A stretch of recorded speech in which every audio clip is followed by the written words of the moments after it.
Bismillahirrahmanirrahim. Assalamualaikum warahmatullahi wabarakatuh. Saya Hifzi Solehah dari kelompok 9. Di sini saya akan menjelaskan tentang metode pembelajaran pendidikan agama Islam.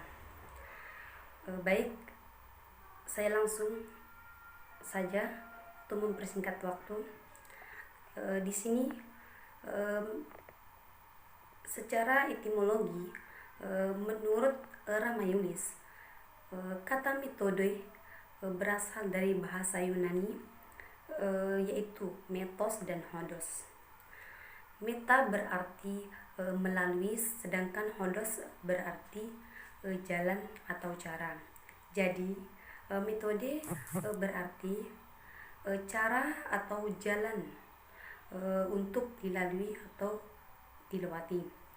Adapun menurut istilah, Ramayulis menjelaskan bahwa metode adalah cara, jalan, atau teknik yang digunakan oleh pendidik dalam proses pembelajaran agar peserta didik dapat mencapai tujuan pembelajaran atau kompetensi tertentu yang dirumuskan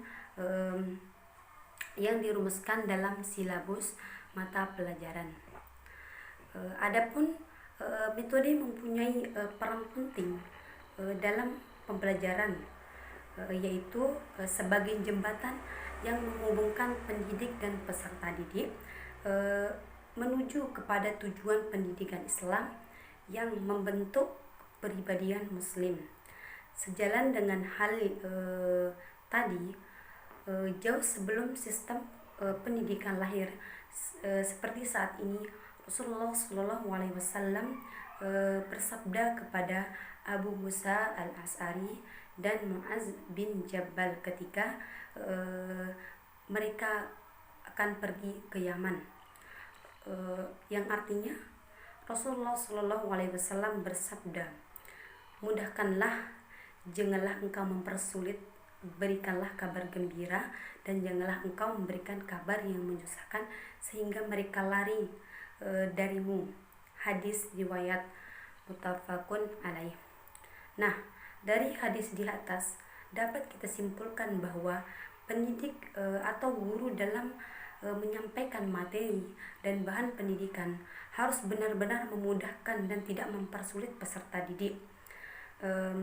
Guru harus membuat proses pembelajaran yang menyenangkan bagi mereka sehingga mereka antusias dalam mengikuti pembelajaran.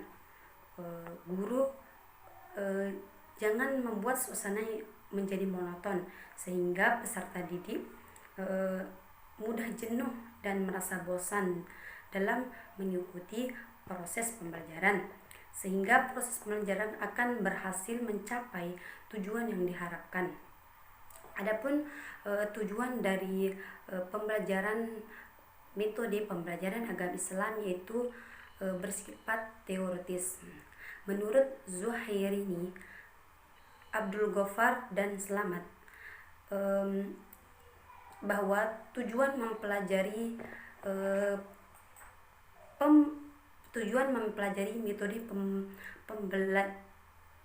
pendidikan agama Islam yaitu untuk menyesuaikan dengan perkembangan ilmu pengetahuan yang terus mengalami perubahan ke arah yang lebih baik atau modern, dan juga agar lebih menarik perhatian murid.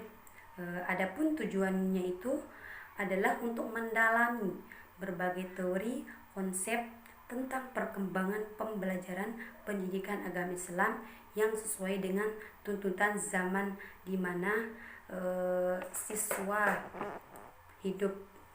Sekian materi yang dapat saya sampaikan, kurang lebihnya saya mohon maaf. Wabillahi taufiq wal hidayah. Assalamualaikum warahmatullahi wabarakatuh. Bismillahirrahmanirrahim. Assalamualaikum warahmatullahi wabarakatuh. Baiklah, di sini saya Iron Masyuri, pemakalah daripada mata kuliah desain pembelajaran PAI, akan mempresentasikan hasil diskusi kelompok kami yang akan membahas mengenai media pembelajaran PAI. Dalam proses pembelajaran atau kegiatan belajar mengajar itu sangat perlu diperhatikan beberapa beberapa aspek, terutama aspek media. Seperti yang kita ketahui, dalam proses pembelajaran, media sangat mendukung terhadap terhadap keabsahan suatu proses pembelajaran. Seperti yang kita ketahui, pendidikan merupakan usaha sadar dan terencana untuk mewujudkan suasana belajar dan proses pembelajaran agar peserta didik secara aktif mengembangkan potensi dirinya untuk memiliki kekuatan spiritual, keagamaan, pengendalian diri, kepribadian, kecerdasan, akhlak mulia, serta keterampilan yang dimiliki untuk mengimplementasikan nantinya di masyarakat nusa dan bangsa. Seperti yang kita ketahui, media sangatlah penting dalam proses pembelajaran. Terlebih pada saat-saat ini ada beberapa jenis media dan itu merupakan sangat mendorong daripada keaktifan siswa dalam belajar. Akan tetapi realitas saat ini banyak guru yang belum menggunakan media dalam pembelajaran secara maksimal atau menggunakan secara maksimal tapi penerapannya yang masih belum sesuai dengan kondisi siswa serta keinginan siswa dalam belajar. Ada berbagai macam jenis media dalam pembelajaran. Kita mulai menilik dari sejarah. Pada masa Nabi Muhammad SAW, beliau ketika berdakwah atau menyampaikan risalah Islamiyah, beliau menggunakan media. Media apa yang digunakan pada masa Nabi Muhammad, yaitu berupa media tingkah laku, akhlak. Jadi para sahabat yang mendengarkan risalah dari Nabi Muhammad SAW akan semakin paham dan memantapkan dirinya terhadap risalah tersebut, diiringi dan perilaku dan akhlak Nabi Muhammad SAW dalam kehidupan sehari-hari. Apabila kita melihat dari sejarah Nabi Muhammad SAW tersebut menggunakan media dalam proses pembelajaran, guru seharusnya dan guru harus memang dalam pelaksanaan pembelajaran tersebut harus menggunakan media. Di sini supaya selalu menggunakan media dalam pembelajaran. Kenapa? Tujuan pada akhirnya tujuan tersebut supaya siswa menjadi lebih aktif dan termotivasi untuk belajar, dan harapan terakhir siswa mendapatkan ilmu secara maksimal dalam proses pembelajaran. Di sini saya akan langsung mencoba melihat daripada dinamika pembelajaran di Indonesia. Seperti yang kita ketahui, media sangatlah penting dalam proses pembelajaran. Akan tetapi kita sebagai guru yang profesional nantinya harus mengetahui bagaimana pengembangan media, bagaimana kita menggunakan media dalam pembelajaran, terlebih dalam pembelajaran PAI.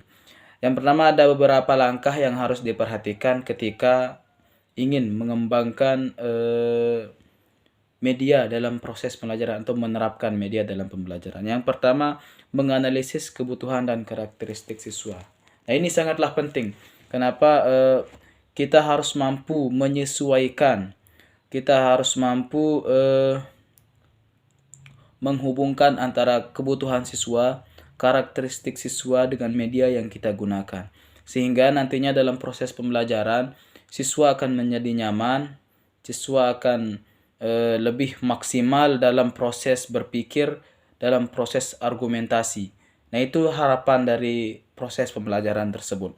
Terus yang kedua, merumuskan tujuan instruksional. secara operasional dan jelas.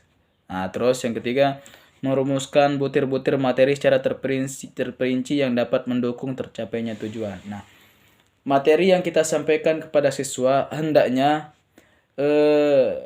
disesuaikan dengan media yang digunakan supaya penyampaian daripada materi dengan media yang digunakan memberikan dampak yang lebih maksimal dan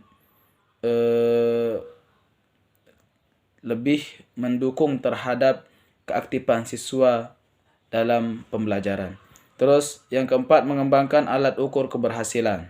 Nah, kita sebagai guru ketika mulai menerapkan media, ketika kita sudah melihat perkembangan siswa dalam pembelajaran, kita harus mampu memberikan alat ukur bagaimana kita mengukur keberhasilan siswa. Nah, terus yang terakhir, menulis naskah media berupa mengadakan tes dan revisi. Nah, media yang pada akhir pembelajaran, media yang digunakan adalah tes. Dan apabila dalam tes terdapat siswa yang masih belum paham, kita mulai melakukan revisi. Mungkin sampai di sini penyampaian daripada kami yang menjelaskan tentang media pembelajaran dalam pendidikan agama Islam. Kurang lebihnya mohon maaf. Wallahul muwaffiq ila aqwamit thoriq. Assalamualaikum warahmatullahi wabarakatuh.